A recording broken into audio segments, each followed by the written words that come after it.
우리 모두에게는 역경의 시간이 있습니다. 그 역경을 경험하지 않는 사람은 이 땅에 한 명도 없으리라고 생각을 합니다.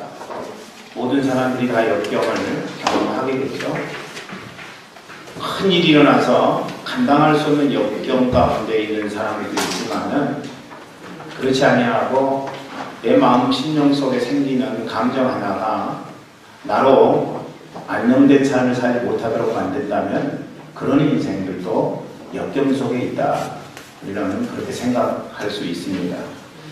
여러분, 경험하고 싶지 않은 역경, 그런데 이 역경이라고 하는 것이 진짜와 가짜를 구분해주는 시금석이 될 수 있다. 우리는 이런 측면에서 우리의 역경을 조명해 봐야 된다. 이렇게 저는 생각을 합니다. 가짜는요, 역경이 오면은 배반하죠. 가짜는 역경이 오면은요, 떠나게 되고요. 가짜는 역경이 오면은 포기하게 됩니다. 그런데 진짜는 어떻습니까? 역경이 오게 되면은 자기의 삶을 돌아보게 되고, 역경이 오게 되면은 자기의 무너질 수 있는 자리를 더 견고하게 만들고, 여러분, 진짜는 역경이 삶 가운데 오게 되면은 그것을 역전의 기회로 삼게 된다고 하는 사실입니다. 여러분은 진짜입니까? 아니면 가짜입니까? 저는 여러분 모두 다 진짜의 삶을 살기를 원합니다. 중국 문화의 혁명 때 모든 선교사님들이 추방당했어요. 모택동에 의해서 종교 지도자들은 한 사람도 남지 아니하고 중국 땅에서 다 자기 공국으로 가게 됐습니다. 마지막 선교사 한 분이 중국 교회의 훌륭한 지도자로 자란 제자 목사님과 함께 차를 마시게 됐습니다. 안타까웠어요.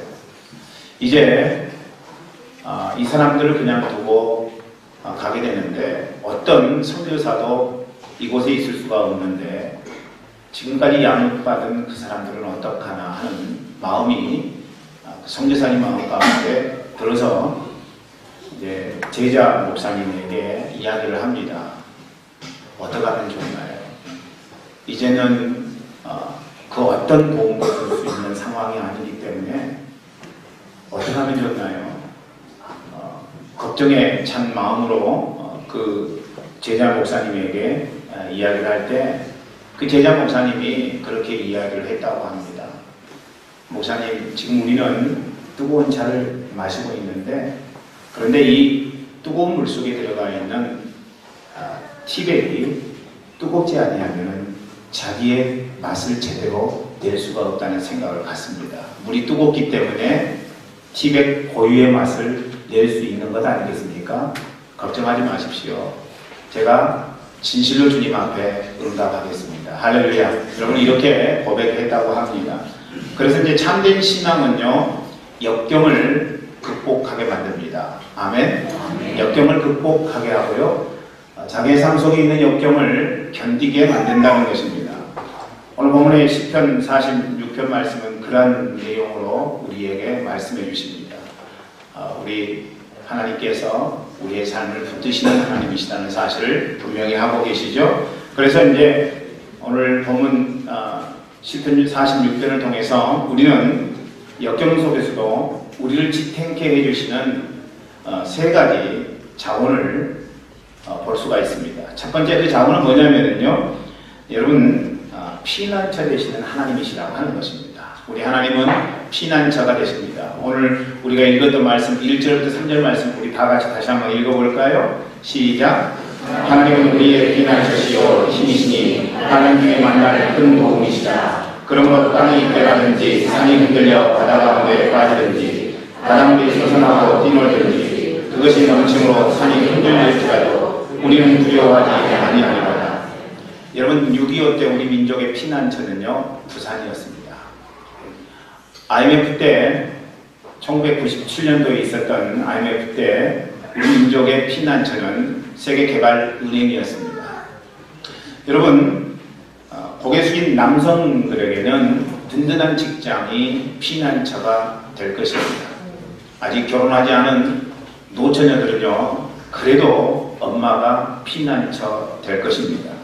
그러나 이런 피난처는요, 언제든지 피난처에다가 피난처가 되지 않을 수 있는 가능성을 굉장히 많이 갖고 있습니다. 죽을 병 든 사람에게 돈이 피난처가 될 수 없는 일이죠. 당장 병원에서 사형선고 1개월 받았는데 그런 상황 가운데서는 아무리 돈이 많아도 치유할 수 없는 상황이 될 것이고, 그래서 그런 사람에게는 돈이 피난처가 될 수 없다는 것입니다. 자녀 문제로 고통당하는 부모에게는요, 든든한 직장 별로 의미가 없습니다.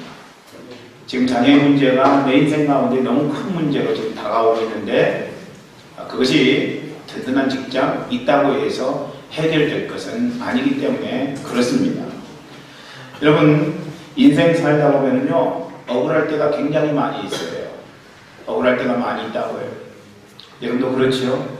제가 지난번에 폴란드 갔는데, 폴란드에서 우리 교회에서 신앙생활 하던 분에 대한 이야기를 들었어요. 근데 그분은 이곳에서 열심히 살다가 또 우리 교회에서 신앙생활 열심히 하다가 상처를 받았어요. 사람 때문에. 그래서 더 이상 이곳에 살지 못하고 한국으로 들어갔어요. 근데 한국에 있는 줄 알았는데 제가 폴란드 가보니까 어떤 분이 그분한테 교회 가자고 그렇게 이야기를 했는데, 프라하에 있을 때에는 박상우 목사님 사역하는 교회에서 열심히 해놓으라고 그렇게 이야기를 했다는 거예요. 그래서 목사님 한번 연락 좀 해주시면 어떻겠냐고 이름을 대면서 이야기를 하더라고요. 그분의 이야기인즉슨 프라하에서 살다가 억울해서 상처받아서 도저히 프라하에서 살지 못하고 한국에 들어갔다가 또 마침 나와서 살 수 있는 기회가 있어서 폴란드에 오셨다는 거예요. 여러분, 그분처럼 우리가 이 땅을 살아가다 보면은 억울할 때가 굉장히 많이 있어요. 사람들이 나를 이해해주지 아니하고 사람들이 오히려 나를 줄로 얽어매는 그런 상황과 같은 것들이 우리의 삶 속에 얼마나 많이 경험되는지 모릅니다. 여러분, 그런데 분명히 알아야 될 것은요, 사람 피난처 아니라는 것입니다. 사람 오히려 가까이 하면 가까이 할수록 상처받을 수 있는 그런 가능성이 더 많다는 거죠. 그렇다고 해서 사람 사귀지 말라, 또 사람 만나지 말라, 이렇게 되면은 인생이 얼마나 비참합니까?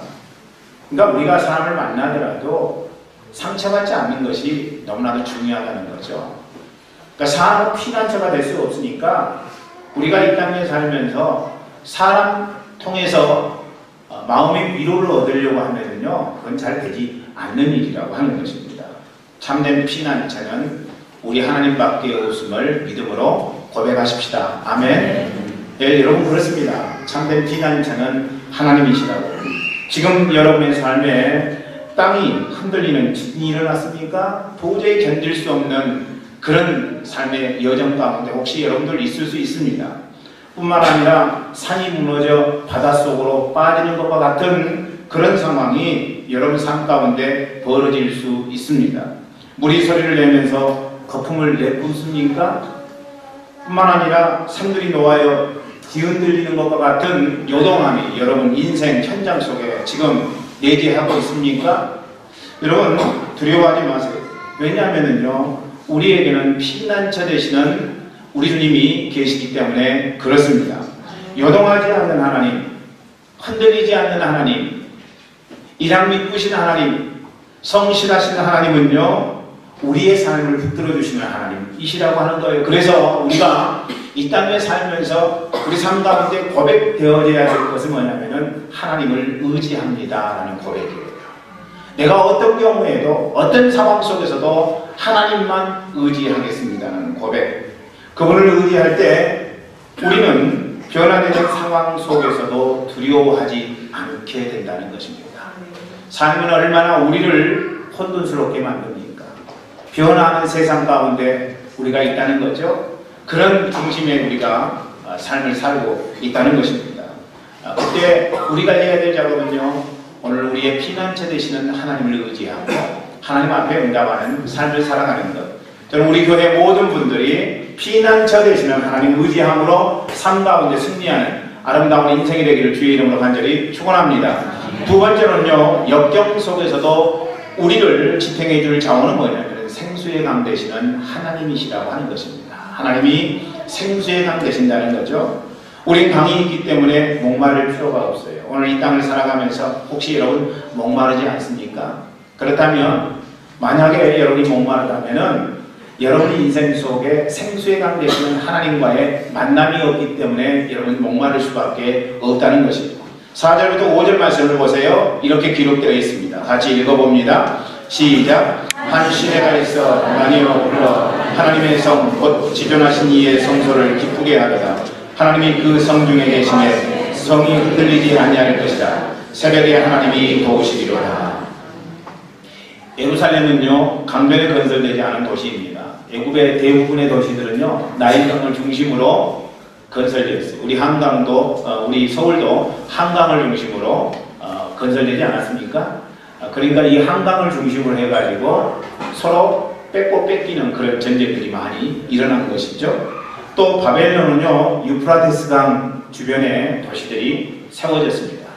로마도 티베트 강 주변에 세워진 것이죠. 그런데 예루살렘 안에는 수원이 될 만한 강이 없었습니다. 히스기야는요, 그래서 강을 소원했어요. 그런데 수원이 될 만한 그런 상태가 되지 않으니까 이 히스기야 왕은 강을 소원하다가 바위를 뚫어서 수로를 만들고, 그래서 예루살렘 궁전 옆으로 수로가 나서 강처럼 이렇게 흐르도록 만들었습니다. 제가 가보지 않아서 분명하게 그 수로를 보지는 못했습니다만은 어쨌든 성지순례 간 사람들에 의하면은 이 히스기야가 만든 수로가 있다고 합니다. 여러분, 기상천외한 수로를 건설했던 히스기야는 그래서 이제 대단한 사람인 것이죠. 하지만 본문의 강은요, 물리적인 강이 아니에요. 여러분, 본문에서 이야기하고 있는 물은 주님 주시는 영적인 능력의 물줄기입니다.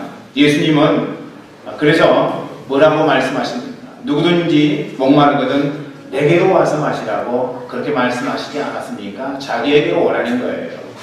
그렇게 되면은 자기에게 와서 물을 마시게 되면은 그 배에서 생수의 강이 넘치게 될 것이라고 말씀하셨습니다. 기쁨의 근원 되시는 예수님을 우리가 먹게 되면은요, 우리 마음 속에는 기쁨의 근원 되시는 예수님께서 우리에게 허락하시는 기쁨이 넘치게 된다는 것입니다. 흔들리지 않습니다. 반면에 욕망이 헐떡이면서 그것을 추구하게 되면은 그런 인생은 흔들릴 수밖에 없다는 것입니다. 그렇기 때문에 오늘 주보 실만한 물가에도 여러분들에게 기록하고 있습니다만은 우리가 이 땅을 살아가면서 집착해야 될 것은 소유가 아니라 소유에 집착하게 되면은 우리 텅 빈 가슴이 더 공허해지는 상황을 경험하게 된다는 것이죠. 그래서 우리가 집착해야 될 것은 전능하신 하나님, 그분께 집착해야 된다는 것이죠. 여러분 마음에 예수 강으로 채우는 방법은 여러분 다른 것 아닙니다. 예수님을 배우는 거예요. 예수님을 레슨하는 것입니다. 성경에는 우리 예수님께서 직접 말씀하신 내게 배우라고 하는 말씀이 꽤 많이 기록되어 있습니다. 우리 주님은 제자들과 3년 6개월 동안 동고동락했던 이유를 그들에게 훈련시키기 위함이라고 말씀하십니다. 그렇기 때문에 여러분, 우리는 삶 속에서 예수님을 배워야 되는 것이죠. 그런데 예수님을 배워야 되는데 예수님으로부터 레슨을 받아야 되는데 뭘 레슨 받습니까? 여러분, 마태복음 11장 29절 말씀 보면은 우리가 레슨 받아야 될 것에 대해서 이렇게 이야기합니다. 말씀을 읽어볼까요? 시작. 나는 마음이 온유하고 겸손하니 나의 멍에를 메고 내게 배우라. 여러분, 이 말씀 보니까 나는 마음이 온유하고 겸손하니까 우리 주님이 갖고 계셨던 온유와 겸손을 배우라고 성경은 이야기를 하고 있습니다. 여러분, 온유라고 하는 것은 무엇입니까? 온유라고 하는 것은요, 원어를 보니까 그 온유에 대해서 이렇게 세 가지로 설명을 하고 있더라고요. 첫 번째는 온유란 것은 무엇이냐면은 아이가 열이 나는데 그 열이 내려갔을 때, 정상적으로 됐을 때 그때를 온유라고 이야기합니다. 두 번째로는요, 땀이 많이 났어요. 그런데 땀이 많이 났는데 산들바람이 불어와서 그 땀이 다 마르고 식게 되었을 때, 더 이상 덥지 않게 되었을 때 그것을 온이라고 이야기한답니다. 또 세 번째로는요, 짐승이 훈련되지 않았는데 훈련되지 않은 짐승이 훈련이 되어졌을 때 여러분 그것을 온이라고 이야기한다는 거죠. 그러니까 여러분 이 세 가지 경우를 우리가 함축해서 하나의 단어로 이야기한다면은 온유라고 하는 것은 다스림이라고 하는 것이죠. 열을 다스리고 더운 것, 땀을 다스리고 훈련되지 않은 것을 다스릴 수 있는 훈련. 그렇다면 여러분 우리가 예수 그리스도의 온유를 배운다는 것은 무엇을 의미하는 것입니까? 예수님처럼 온유한 삶이 내 삶 가운데 자리 잡는다는 것을 이야기하는 거겠지요. 여러분 예수님은 온유의 대가이십니다. 온유함 때문에 결국에는 십자가에 못 박혀 돌아가시지만은 저들을 불쌍히 여겨달라고 말씀하셨던 분 아니겠습니까? 그렇기 때문에 여러분 우리 주 예수 그리스도께서 갖고 계신 온유는요, 우리가 배워도 전혀 삶 가운데 우리의 인생 가운데 행복을 줄 수 있을 만한 것이라는 거죠. 그래서 우리는 이 땅에 살면서 주님이 온유하셨던 것처럼 저도 주님의 온유를 배우기를 원합니다. 삶 가운데 잘 되지 않지만은 저를 다스리기를 원합니다. 화가 날 때, 분노가 치밀어 오를 때, 그리고 내가 견딜 수 없는 상황이 될 그때에도 우리 주 예수 그리스도의 온유함을 갖고 제가 온유한 자가 되기를 원합니다. 다스리는 자가 되기를 원합니다. 견딜 수 없을 때 여러분 우리는 그래서 어떻게 해야 돼요? 예수님의 그 놀라우신 사랑의 은혜를 우리의 마음 심령 속에 묵상하면서 제가 주님을 배우기를 원합니다. 주님 따라가기를 원합니다. 이렇게 나아가는 거죠. 여러분 겸손이라고 하는 것은 무엇입니까? 겸손은요 다른 것 아니에요. 하나님 말씀하시는 것을 나에 대한 평가를 그대로 받아들이는 것, 이게 여러분 겸손이라고 하는 것입니다. 우리는 겸손이라고 하는 것을 나는 못해요, 나는 할 수 없어요, 나는 연약해요 이렇게 표현하는 것만을 겸손으로 생각하는 경향이 있는데 아니라는 거죠. 주님이 너 할 수 있다고 말씀하시면은 제가 하겠습니다 이렇게 말하는 것이 겸손이라는 거죠. 못합니다 이렇게 말하는 것은 겸손이 아니라는 거예요. 오히려 여러분 그것이 교만이 될 수 있는 가능성이 많다는 거예요. 그러니까 주님이 우리의 삶 가운데 뭐라고 진단하시든지 뭐라고 말씀하시든지 주님이 말씀하시면 그 말씀하시는 말을 내 마음 심령 속에 그대로 받아들이고 그 말씀하심 앞에 응답하며 나아가는 것, 이게 여러분 겸손의 정체라고 하는 것입니다. 저는 우리 교회 모든 분들이 주님 말씀하시는 그 판단을 받아들여서 삶 가운데 겸손을 유지하기를 간절히 소망합니다. 그래서 여러분 우리가 영적인 물줄기, 온유함과 겸손함을 우리의 심령 속에 갖추고 살아가야 된다는 것이죠. 이게 잘 안 돼요. 여러분 온유함 그리고 겸손함이 잘 안 되니까 우리가 실패할 때마다 온유함이 있어야 되는데 그 온유함이 내 삶 속에서 실종됐을 때마다 뿐만 아니라 우리 주 예수 그리스도의 겸손함을 그대로 내가 삶 가운데서 갖고 인생을 살아가기가 어려울 때마다 우리는 예수님을 생각하고 또 묵상하고 그리고 우리의 마음속에 예수님의 정신을 새김으로 말미암아 온유와 겸손의 은총이 있어서 우리 교회 예배드리는 여러분 모두 다 우리 주님께서 허락하시는 그 생수로 말미암아 온유와 겸손함이 삶 가운데 충만하게 있기를 주의 이름으로 간절히 축원합니다. 세 번째로는요, 역경 속에서도 우리를 지탱해 주는 자원은 뭐냐면은 해결사 되시는 하나님이시라고 성경은 말씀합니다. 10절 말씀 읽어볼까요? 10절입니다. 시작. 이르시기를 너희는 가만히 있어 내가 하나님됨을 알지어다. 내가 문나라 중에서 높임을 받으리라. 세계 중에서 높임을 받으리라 하시도다. 여러분 많은 사람들의 문제는요, 자기가 하나님이라고 착각하는 것입니다. 목사님 나는 그런 적 없어요. 그렇게 이야기할지 모르지만은요, 자기가 하나님이라고 생각하는 사람들이 의외로 많아요.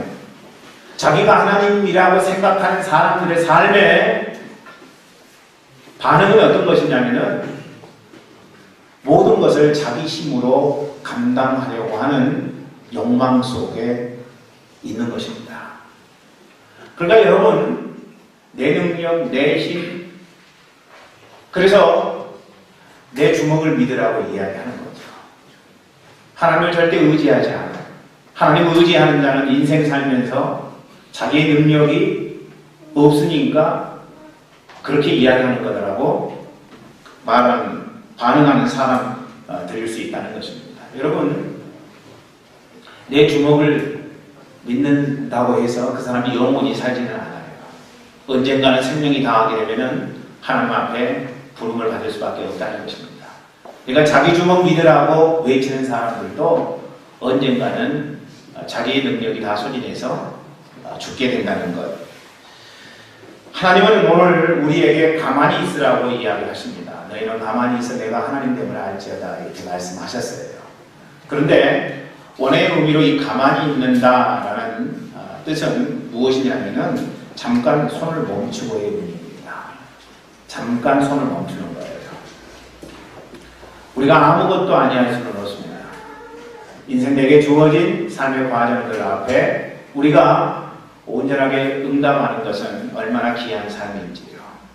그런데 어떤 때 우리 힘과 우리의 능력과 내가 갖고 있는 여러 가지 달란트로 해결할 수 없는 삶의 문제들이 있을 수 있다는 거죠.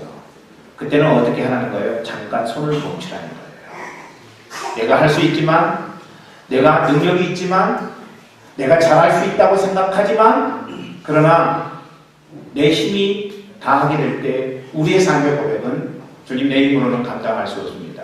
잠깐 손을 멈추고 주님 당신이 일하시기를 원합니다. 주님 앞에 그렇게 응답하는 삶의 과정이 우리의 삶 속에 너무나도 소중하고 또 우리가 반응해야 될 모습이라고 하는 것입니다. 여러분, 잠깐 손을 멈추라는 말은요, 하나님을 의지하라는 거예요. 그것은 내가 더 이상 하나님 노릇하지 않겠다라는 삶의 고백이 되는 것입니다. 이 땅을 살아가는 많은 사람들 가운데 하나님 노릇하는 사람들이 굉장히 많이 있어요. 내 인생의 주인은 나라는 생각을 가진 사람은 모두 다 인생 살면서 하나님 노릇하고 있는 것이죠. 우리 스스로 하나님 노릇하면요, 우리의 삶 속에는 당황할 일이 많이 생기게 됩니다. 그러나 잠깐 동안 모든 손을 놓고 하나님이 하시는 것을 지켜보기로 작정하는 사람의 삶에는요, 하나님의 기적이 있게 된다는 사실입니다. 우린 이것을 믿어야 돼요. 내가 할 수 없는 것 하나님 앞에 다 맡기고, 이제는 내 인생 속에 하나님 들어오셔서 하나님 당신이 하나님 노릇해 주시기를 원합니다. 이렇게 주님 앞에 내어드릴 때 우리는 우리의 삶의 현장 속에서 하나님의 기적을 맛보게 된다는 것입니다. 우리는 결코 우리 문제의 해결사가 될 수 없어요. 우리가 살아가는 삶의 현장 속에는 얼마나 놀랄 일들이 많이 있습니까? 고통스러운 일들이 많이 있어요. 정말로 앞뒤를 분간할 수 없는 그런 상황이 우리의 삶 속에 얼마든지 주어질 수 있다는 것입니다.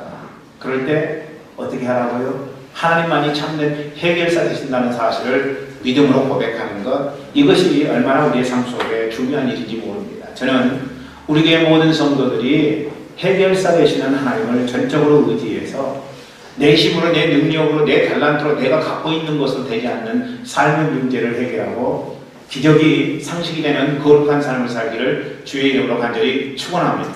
오늘의 말씀을 다 전했어요. 우리 하나님은 피난처세요. 믿습니까? 우리 하나님은요, 생수의 강 되시는 분이세요. 그 생수의 강 되시는 예수 그리스도를 우리의 마음 심령 속에 품고 우리가 배워야 될 것은 온유와 겸손이라고 여러분에게 말씀드렸습니다. 인생 속에 우리가 해결할 수 없는 문제들은 어떻게 해야 됩니까? 해결사 되시는 하나님 앞에 전적으로 믿음으로 나아가 나는 알 수 없지만 가만히 있어서 내가 하나님됨을 알지어다 라고 말씀하시는 주님 안에서 우리는 승리하는 삶을 살아야 될 것입니다. 오늘 말씀을 마치면서 우리 찬양으로 우리의 삶을 고백하기를 원합니다. 나의 가는 길. 여러분, 우리의 가는 길을 우리 하나님은 인도해 주시는 하나님이시라고 믿습니까? 그 하나님을 이 시간 우리 찬송하십시다.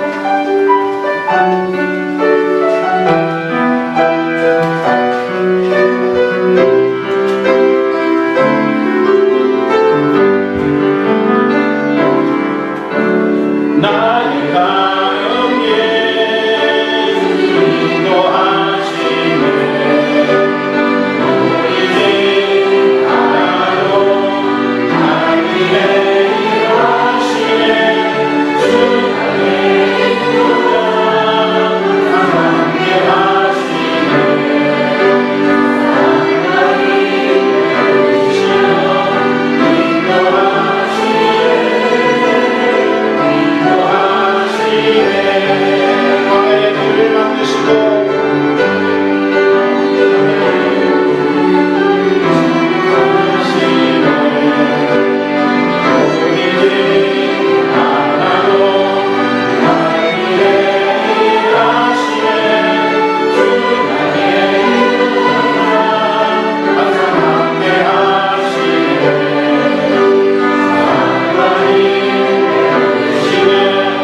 모털병원으로 달려갔습니다.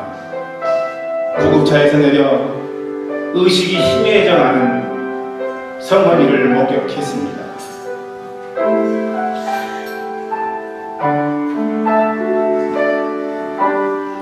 그 뒤로 성은이는 한 번도 깨어나지 못하고 하나님 부르심에 응답했습니다.